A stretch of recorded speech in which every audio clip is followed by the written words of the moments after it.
Thank you, sir.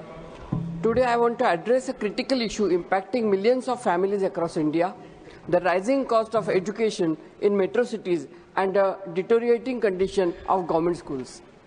Education is a fundamental right, yet for many it is becoming increasingly inaccessible. Recent surveys reveal that the Indian parents spend an average of Rs 40,000 to 2 lakhs annually at the LKG and nursery level, with costs going up to 2 lakhs rupees. Tier 1 cities. Additionally, families spend an average of 16,000 rupees per year on after-school education like tuition, coaching, etc. These costs put an immense financial burden on middle class and lower middle class, making quality education a privilege rather than a right. While private education costs soar, government schools, which are meant to provide affordable education, are failing in their purpose.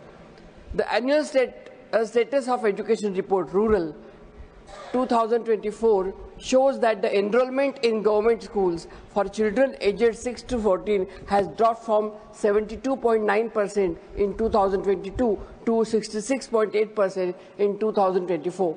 This suggests the parents, even though struggling financially, prefer private schools over government institutions due to poor infrastructure, lack of trained teachers, and inadequate resources.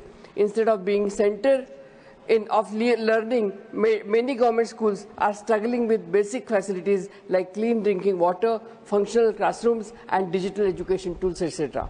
This forces parents into a difficult choice: either pay exorbitant fees for school fees or risk their child's future in underfunded government schools. Sir, to bridge this gap, the UPA government has brought in the Right to Education (RTE) Act in 2009, which includes an important provision that mandates 25% reservation for children from economically weaker section (EWS) and disadvantaged groups in private schools. This law ensures that underprivileged children have access to quality education alongside their peers from higher income backgrounds. However, in many states, implementation remains weak due to the poor monitoring and lack of awareness among parents.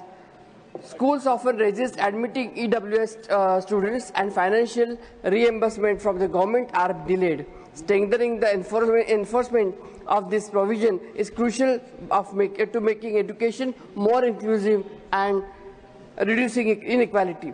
Recently, sir, in Hindu paper, our leaders, Congress CPP leader Sonia Gandhi ji, has written about this. Thank you.